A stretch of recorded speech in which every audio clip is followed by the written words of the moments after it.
Por que os demônios pediram aos porcos? A fascinante narrativa de Jesus lançando a legião de demônios em um rebanho de porcos é encontrada em Lucas. A história começa quando Jesus viaja pela região montanhosa a leste do Rio Jordão, uma área predominantemente gentia conhecida como Decápole, as cidades gentias da região mais ampla.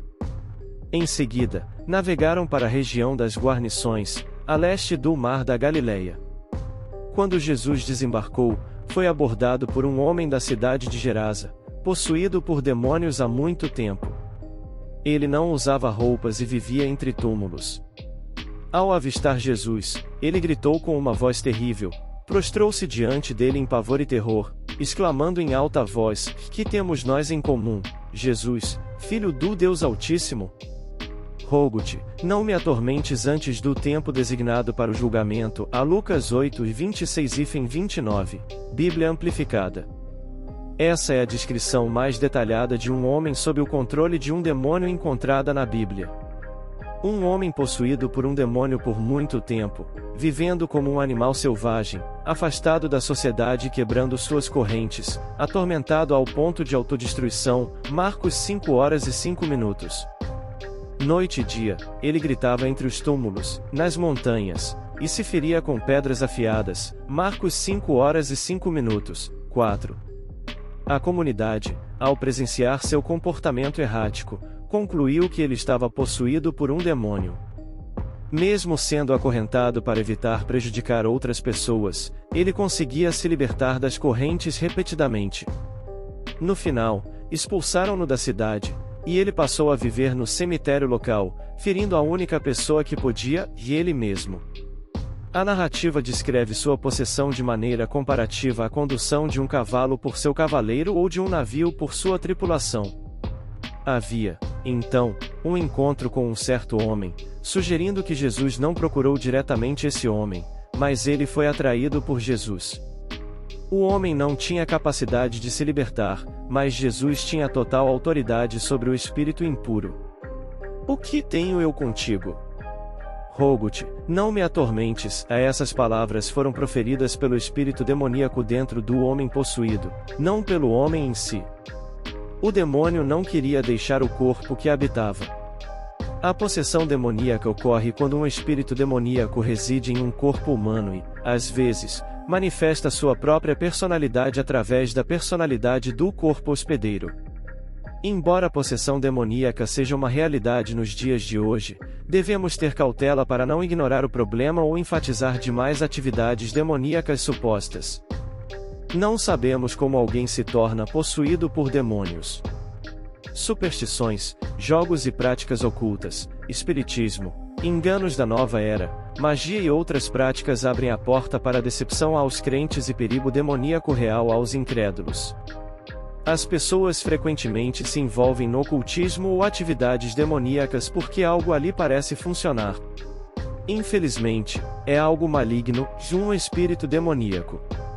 Os demônios desejam habitar corpos, pois são armas em seu ataque contra Deus. Eles atacam os seres humanos porque desprezam a imagem de Deus e buscam deformá-la. No entanto, as táticas deles em relação aos cristãos são restritas, pois os espíritos demoníacos foram desarmados pela obra de Jesus na cruz. Apesar disso, eles podem enganar e imitar cristãos, prendendo-os pelo medo e incredulidade. Colossenses 2:15. Rogo-te, não me atormentes. Há uma observação irônica, pois o homem era frequentemente afligido pelos demônios, dominando-o em corpo, mente e alma. Contudo, ele temia que Jesus pudesse atormentá-lo. Lucas 8:30-33.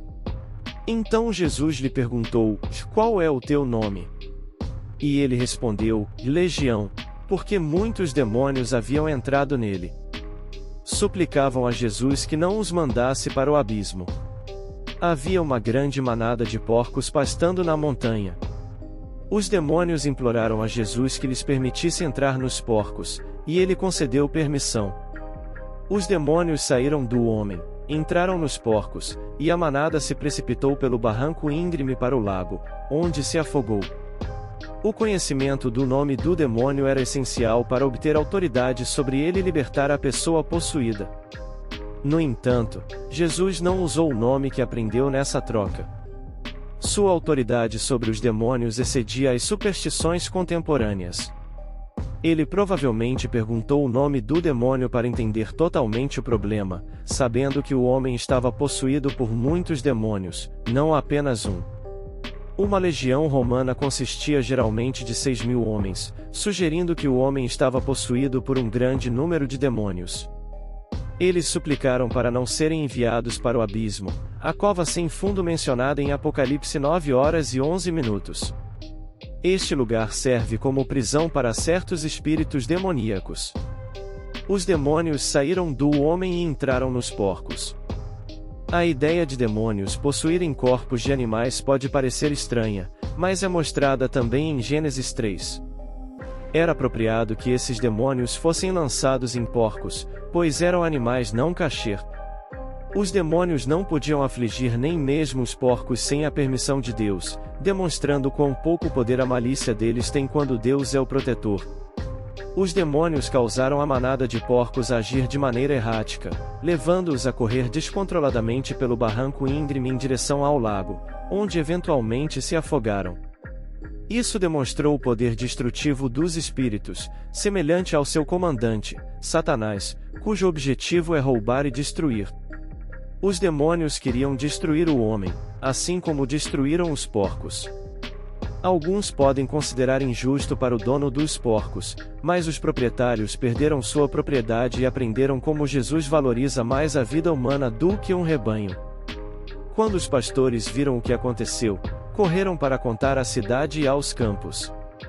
As pessoas saíram para ver o que havia acontecido, encontraram o homem, anteriormente possuído, agora sentado aos pés de Jesus, vestido e em perfeito juízo. No entanto, ficaram assustadas. Aqueles que testemunharam contaram que o homem possesso tinha sido curado. Então, todos os habitantes da região de Gerasa e dos arredores pediram a Jesus que partisse, pois estavam sobrecarregados pelo medo. Jesus embarcou no barco e retornou para o lado oeste do Mar da Galileia. Havia um temor generalizado e uma grande apreensão. As pessoas estavam mais assustadas diante de um homem liberto do que diante de um homem possesso. O terror aumentou ao ver o homem em perfeito juízo, sentado aos pés de Jesus. Eles não tinham certeza do que pensar. Os demônios deveriam ter a vantagem, de acordo com suas superstições, mas não tinham. Difícil foi para eles aceitar isso. A multidão inteira pediu a Jesus para partir. Não pareciam se importar de ter um homem possesso e atormentado entre eles, mas se incomodaram com a presença de Jesus. Pediram-lhe que se retirasse, e ele o fez. Apesar da reação negativa, o homem liberto implorou para ir com Jesus, querendo segui-lo como discípulo. No entanto, Jesus o enviou de volta para casa com a missão de proclamar as grandes obras que Deus havia feito por ele. Jesus entendia a sabedoria divina por trás dessa decisão, reconhecendo que a transformação desse homem poderia ser uma luz nas cidades gentias, algo que ele e seus discípulos não poderiam realizar da mesma maneira. O ex-possesso, cujo desejo inicial era seguir Jesus, foi enviado de volta como um mensageiro das maravilhas que Deus realizou por ele.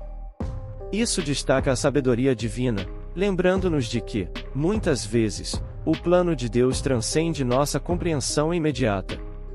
Assim concluímos a épica jornada nas colinas de Gadara, onde a libertação, a transformação e as lições espirituais se desdobraram diante de nós.